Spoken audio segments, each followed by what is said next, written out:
Hello there, this is Cridical from Cridical Media. Just taking a look at the 2025 Omnibus release of the Forever Evil crossover event. Predominantly written by Jeff Johns and the main series art from David Finch. And what we usually do at this channel is give you an idea of what to expect if you ever come across these books in the wild. So we go over the exterior, some bonus material, art and plot points, and then a brief review at the end. Now this particular series or crossover event, it was one of the ones that I always wondered back in the day, if they ever released a comprehensive book, how they would do it, how they map it and whatnot. And I'll just get this part out of the way. DC did a fantastic job in this case, but I won't belabor that too much. But nonetheless, for those of you who may not recall this story, yes, it came out around like 2013 or 2014-ish, so to speak. And it was done during the New 52. And in a nutshell, it's an invasion story of these evil counterparts from a different Earth 3, I believe, called the Crime Syndicate, and how they completely bum rush and take over the DC world. It's a pretty heavy story for sure. A lot of stakes, a lot of riveting ramifications as well. But anywho, before I belabor it any further, yes, just walking around the exterior here, we have this A.R.G.U.S cover design, and I do like their approach and how they went about this time. So yes, the Crime Syndicate on this side, a very prominent spine design. I really dig it, that's for sure. As you can kind of see, it's a pretty thick omnibus, that's for sure. And on the other side, instead of the Justice League, you're actually getting the Injustice League, so to speak. So it's nice to see that kind of approach to this narrative here, or at least this kind of design. And just to maybe give you an idea, the book itself is about 1,250 pages. And the main narrative pretty much goes up until this bookmark here. I'll just take it out now. But yeah, just to give you an idea of the main series, and basically everything after it is the aftermath and bonus features. And maybe since we're here, maybe get an idea of what the eye of the book kind of looks like here. So pretty impressive. I gotta admit, it's pretty well wetted. There are a few 2-panel spreads that, the gutter can be a little bit affected, but not to a great degree. And for the most part, the book has those blocks in the panels to stop it from reaching the middle of the page anyway. So at least you'll benefit in that sense.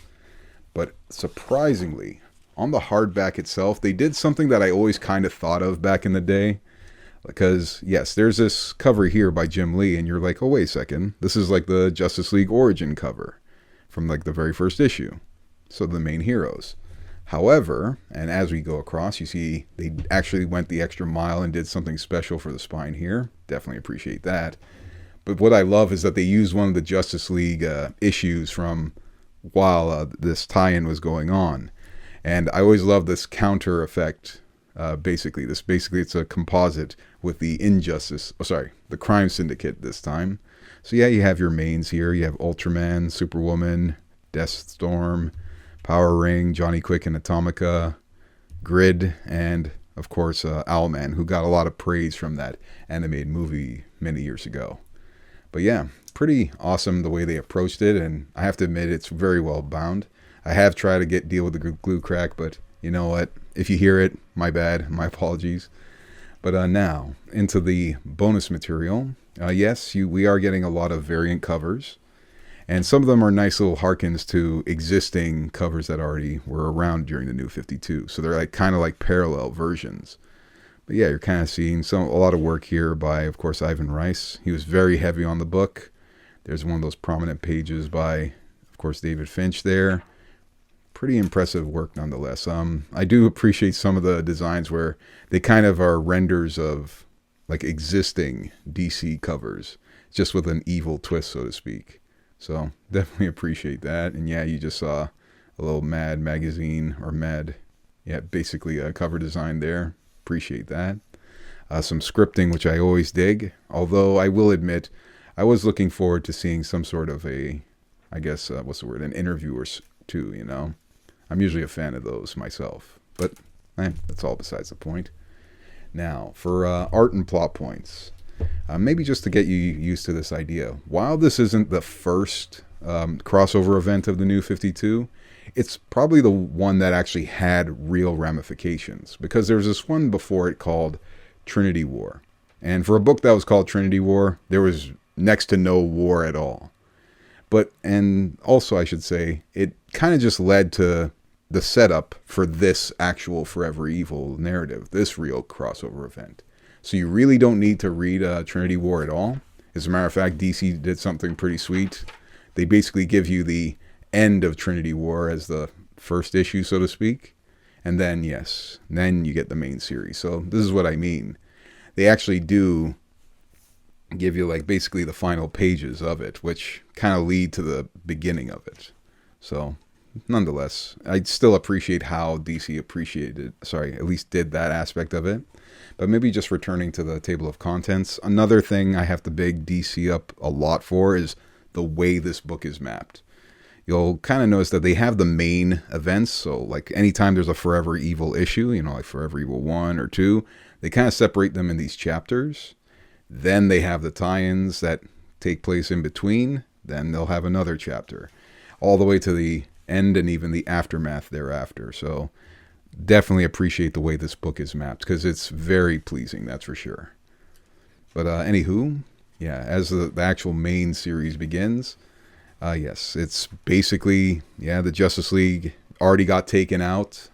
As soon as basically the Forever Evil narrative begins, the crime syndicate shows up. They basically imprison all the Justice Leagues at the same time, Justice League JLA and Justice League Dark, and they're basically out of the picture. And already you're seeing the the motives and the mechanics of how the crime syndicate operate. They take out Nightwing almost immediately.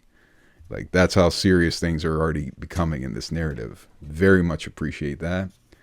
And it even gets to the point where you get to meet this version of Superman, or should I say this evil counterpart of Superman, where Ultraman instead, he's actually powered by kryptonite. He's actually fearful of the sun. But man, they really nailed it with this scene where he's like literally snorting kryptonite to become more powerful. It's very, very shocking, I guess, to say the least. But one thing I appreciate as well is they actually kept the fold-out page intact.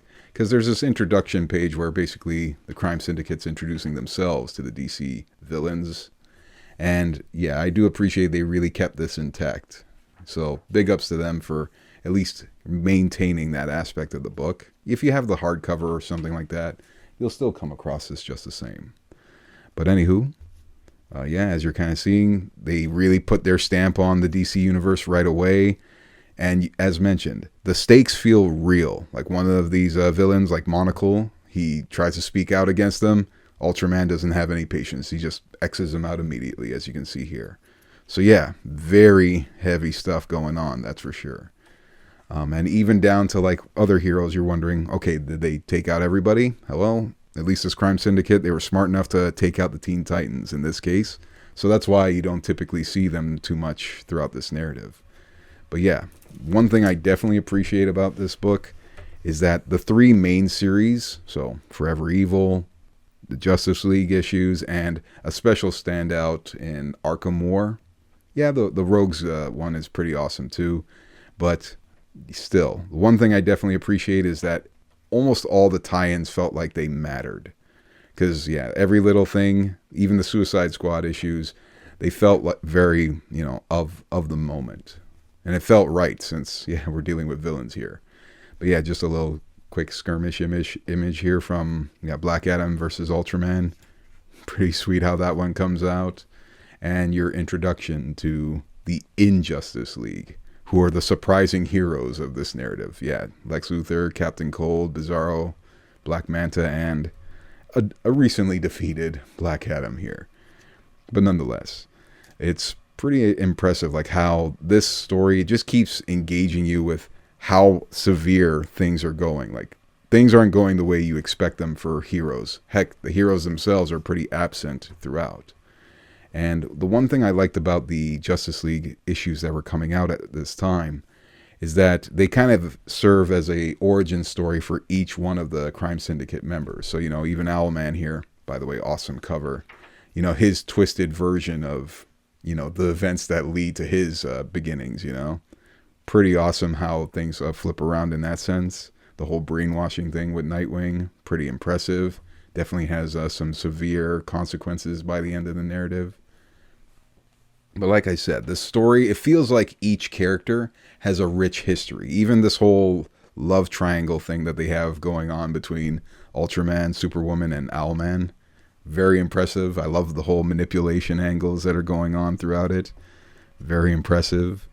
And this book, it does give you that fan service. Yes, the yellow ring, green, basically Yellow Lantern version of Batman.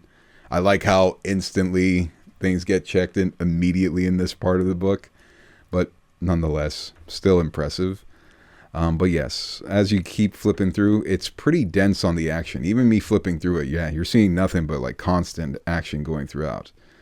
Probably the books, though, that highlight a lot of the great kinetics, though, I'd give it a lot to this narrative here, the Arkham War story, where, yeah, you're probably wondering, well, how could Gotham get any worse than it already is, right? Well, just imagine Bane assuming the mantle of Batman and trying to put his own version of justice on things. I like the nod to, the whole Nightfall aspect with him and Killer Croc, even the same injuries. I definitely always appreciated that when I read this. I remember chuckling back then, and I just chuckled just now. So there you go. But yeah, the Arkham War narrative is a very surprising one. Like, basically Bane has his version of Robin, or his own, I guess, accomplice here.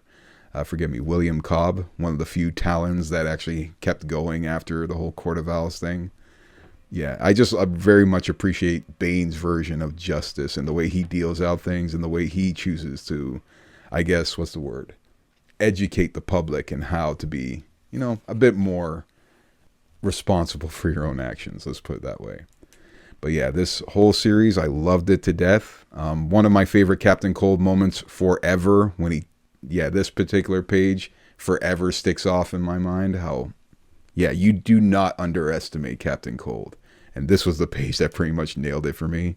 Like I said, you're seeing a far more graphic, a far more, I guess, what's the word? A very heavy staked aspect toward everything. Very much well elevated in the level of violence, which kind of makes sense since we're dealing with villains here, right? Very impressive work nonetheless. But as the main narrative comes to an end, you still have all the consequences, as I mentioned earlier. Like you saw what happened to Nightwing. Basically, something happens that he can't be Nightwing anymore, so to speak. And that's what kind of leads to that series, the Grayson Super Spy series, where, yeah, you're wondering why is he just exposed and why is he working for some weird, I guess, secret organization. Well, it's literally this particular issue that kind of explains it. And I always found that it was weird when that Grayson Omnibus came out. It never came out with this particular issue included. I always found it strange, especially since it uses the same artist, Mike Janin, who basically did the Grayson series. So very odd that it wasn't in that book, but at least it's rightfully here since it was covered in this particular area.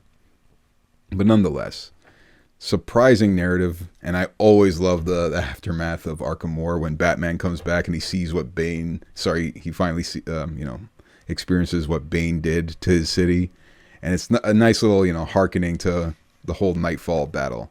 You're getting awesome kinetics, you're getting awesome dialogue between them. Probably one of my favorites is the "I am hell" line forever. It's an awesome fight. The way it comes about, the whole sense of drama and everything, it's perfect. As mentioned, I'm not the biggest fan of these parallel universe stories, but like I said, look what it led to. It led to these kind of situations and this kind of encounter to really sink a writer's teeth into. Very impressed with this overall book. As mentioned, maybe I'm a little biased because, as mentioned, this was like the first real event of the New 52 for me, the one with actual stakes and consequences. And you know what? It is a high recommend for me. It's probably, definitely a pickup if I were getting Omnis these days. And it's about a 1,250 pager, so it's pretty meaty for those of you who, are looking for those fat Omnis, I guess, out there. But another thing is, if you're not maybe willing to get the book, because, I got a pretty sweet price on it. I understand it's pretty expensive right now. It'll probably come down in price soon.